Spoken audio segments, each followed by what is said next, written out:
Sebelum menonton video ini ada baiknya untuk subscribe terlebih dahulu channel Diday Stories and Movie. Jangan lupa like dan komen supaya channel ini semakin berkembang.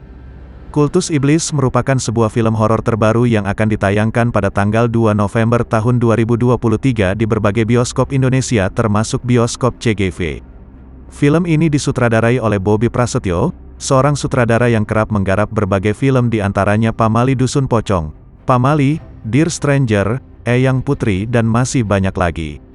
Bobby Prasetyo bekerja sama dengan penulis Ilya Atop dan Ami Murti dalam pembuatan film horor ini. Film ini dibintangi oleh Yasamin Jasem, Fadi Alaidrus dan Debo Andrios sebagai pemain utama.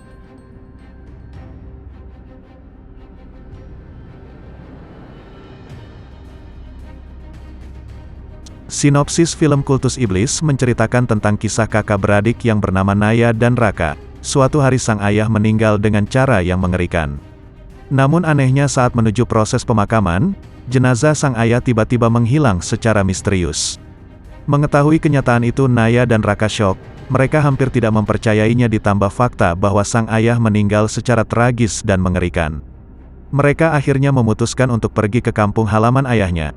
Tujuannya hanya satu yakni mencari tahu penyebab semua hal mengerikan itu terjadi. Rupanya keluarganya menyimpan sebuah rahasia besar.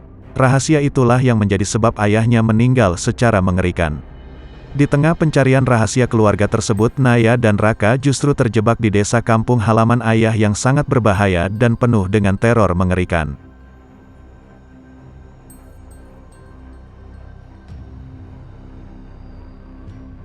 Secara isu film Kultus Iblis mengangkat kisah horor yang jarang diangkat kebanyakan yakni pemujaan setan. Dari awal film ini terasa tak ingin bertele-tele dan langsung mengarahkan mata penonton ke peristiwa yang membawa dua karakter utama pada pokok permasalahan. Alih-alih demikian, proporsi penjelasan yang kurang mumpuni menjadikan sebagian scene film ini terasa tampil sambil lalu saja di mata penonton. Beberapa ide cerita yang seharusnya bisa diperjelas malah kurang bisa disajikan. Di film ini seperti kebanyakan genre horor, beberapa kejanggalan yang membuat para penonton bertanya-tanya pun ditampilkan. Meski begitu kejanggalan-kejanggalan tersebut seharusnya bisa disuguhkan dengan lebih baik, dalam, jelas hingga dapat mudah diselaraskan keterhubungan satu sama lainnya oleh penonton. Akhirnya potensi besar sebuah ide cerita kurang bisa dikembangkan dan disajikan kepada penonton dengan baik. Padahal ada beberapa adegan yang mestinya bisa dipersingkat dan diganti dengan hal penting lain demi memperjelas dan memperdalam nilai horor film ini.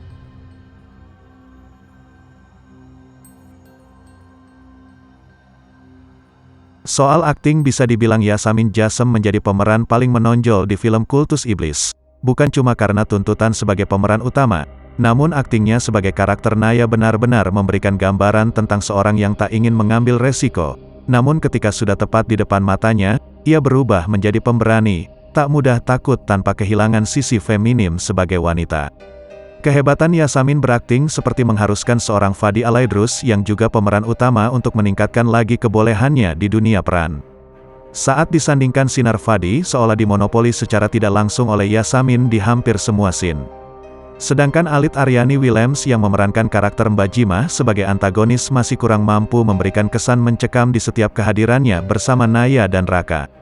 Sebenarnya secara akting Alit mampu memerankan karakter Mbak Jimah, apalagi di seperempat akhir film dengan cukup baik. Namun nuansa, scoring, pengambilan gambar pada film Kultus Iblis kurang bisa mendukung kesan mencekam yang seharusnya mampu membuat Alit lebih bersinar lagi.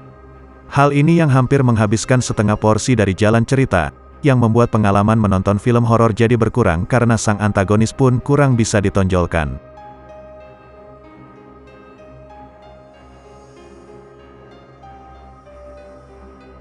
Mengulas lebih dalam, unsur horor di film ini mestinya bisa ditambah lagi. Meski tak ingin mengandalkan kengerian dan kejutan seperti kebanyakan film dengan genre sama, nuansa horor di film ini tidak cukup untuk memenuhi ekspektasi penonton, apalagi dengan judul Kultus Iblis. Jika digambarkan dengan lebih mencekam lagi, desa sebagai latar utama akan sangat bisa mendukung nilai horor film ini.